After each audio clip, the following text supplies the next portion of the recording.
and I'm going to show you a trick to do that really fast. Okay, here you go. Okay, yeah, that's the trick.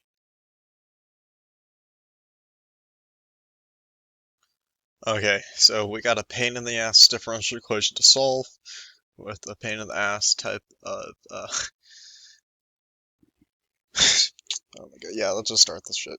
Okay, so step one, always write your characteristic equation. That's a 3 right there. 5m squared plus m. And don't let this get you confused.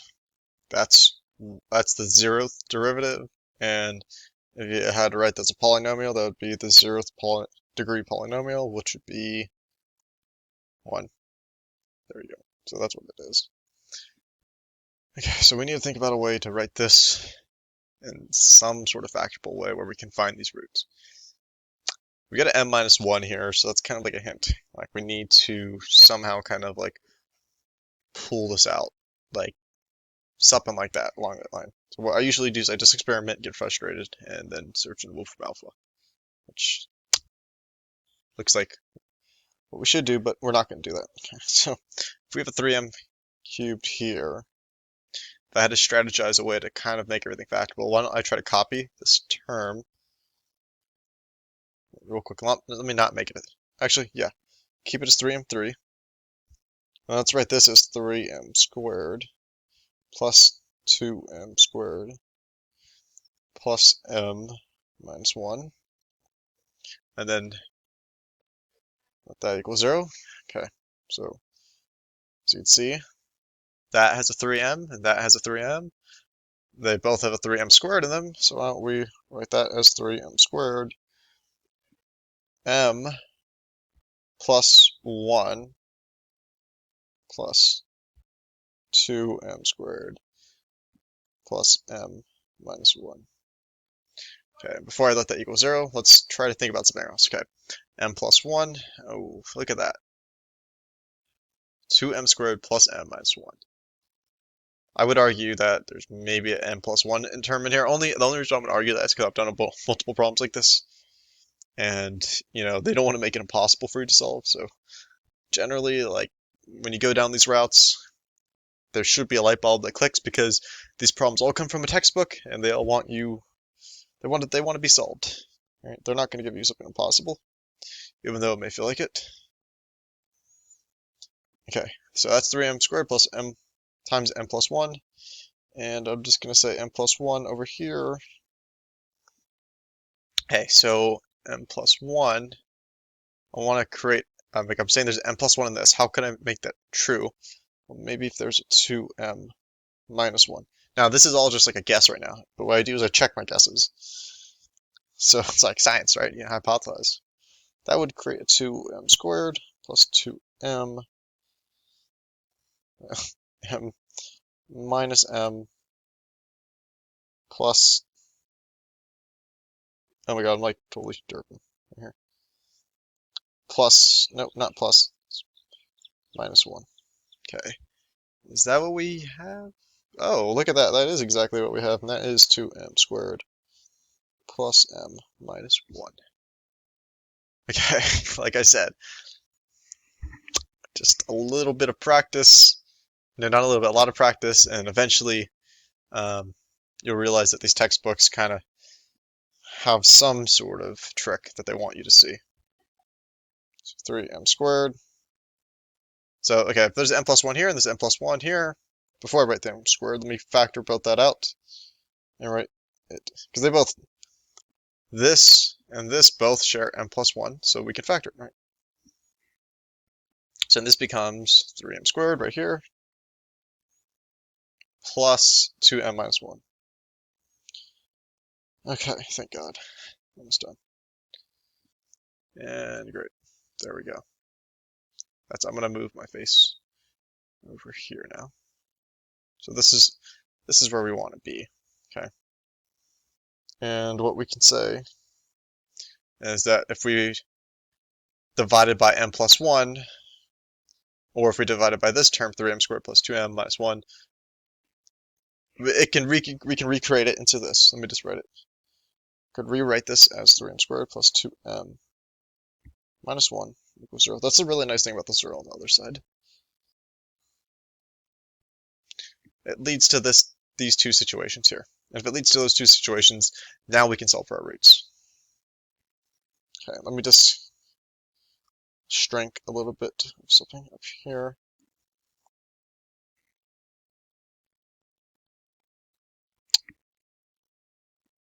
Okay. Now we got more room to write. Okay.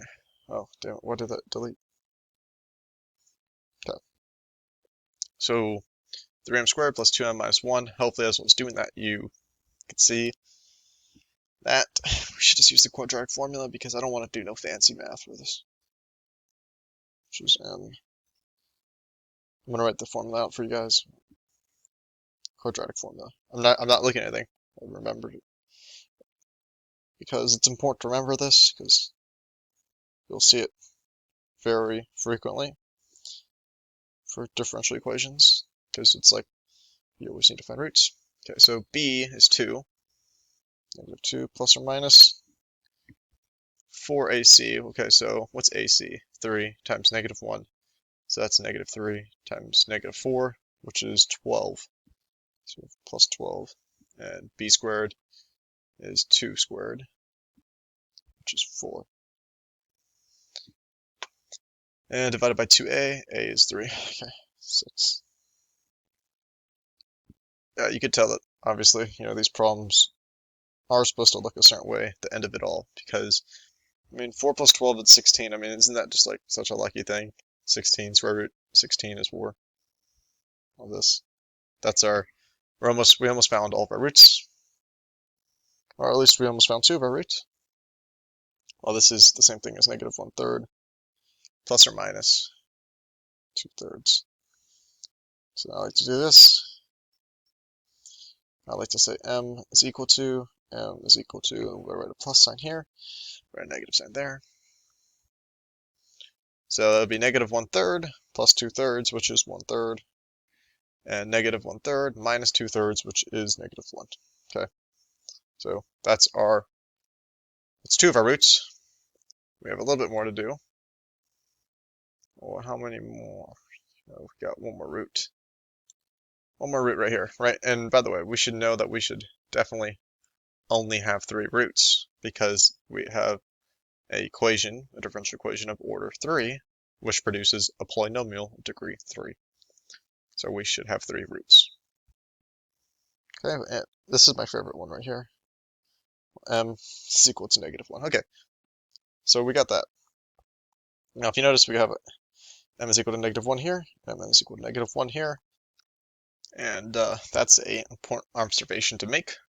So we have repeating real roots. And this not forgive me for that, math majors, but I'm just saying we have m equals negative 1 here and m equals negative 1 here.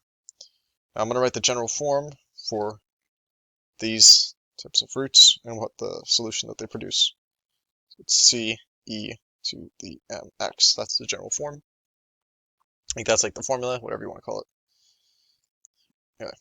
So for yc, no, not yc, for y, we're going to see that we're going to have c1 e to the negative x. That's because of this guy. Plus I'm going to call this one c2.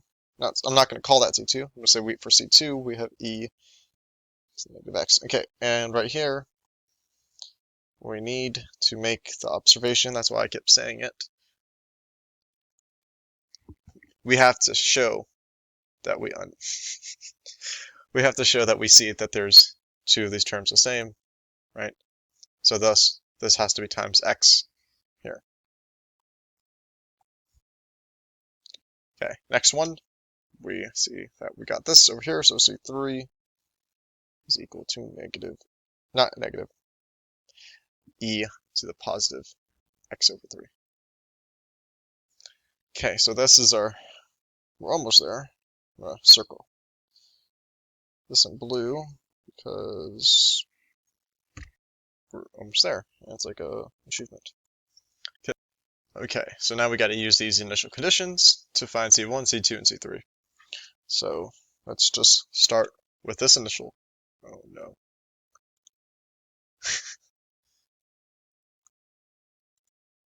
Let's just start with this initial condition, which we see that, well, y will equal 0, and all the x's will equal 0. We get C1, x is 0, thank you, plus C3. Right, 0, 0, and 0 produces this result.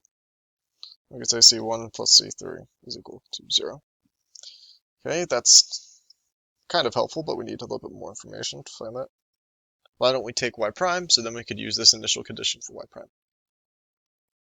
Okay, well, the derivative of that is going to be negative C1x, not C1x, negative C1e to the negative x plus.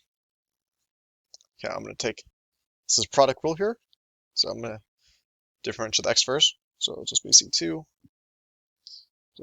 e to the negative x. Okay, now I'm going to differentiate the e to the negative x term, which is going to produce x C2e to the negative x. Okay, and I see that this will create, this derivative will look like C3, right? Because derivative of this times down the bottom, which is e to the x over 3. Okay, and then if I apply conditions, what do we get? Okay, so all this is equal to 1, and all the x is equal to 0, so this is going to be 1, negative C1, plus C2, x is equal to 0, so that's plus, oh, that's 0, and C3, that is C3 over 3. Okay, and I'm going to clean that up real quick. I'm just going to write it as 1 is equal to negative C1 plus C2 plus C3 over 3. Okay, so 2 equations, 3 unknowns. We need to actually find y double prime. Right, we can only solve for a number of unknowns with a number of equations. We need to find y double prime. Now before I find y double prime, I don't want this to expand one more time, so I'm going to rewrite y prime nicely here. So I'm going to group all the e to the negative x terms. And I see that I get negative C1 plus C2 minus x C2. Okay. Again, the only reason why I did that is because I just don't want to be taking a bunch of derivatives. It's easier if I group them now. X over 3. Okay, so if we take y double prime, okay, and what we have to do is we have to solve for all these constants, so we could actually write this without these C1s and C2s and C3s. And I'm going to show you a trick to do that really fast. Okay, here you go. Okay, yeah, that's the trick. There you go, I wrote it down. Okay. And since this video is getting long, I put that into this where it belongs, and this is your final answer. Hope you enjoyed. Consider subscribing and liking if you found this video interesting or helpful. Leave a comment. Just leave any comment, just so I could, get this video pushed up in the algorithm.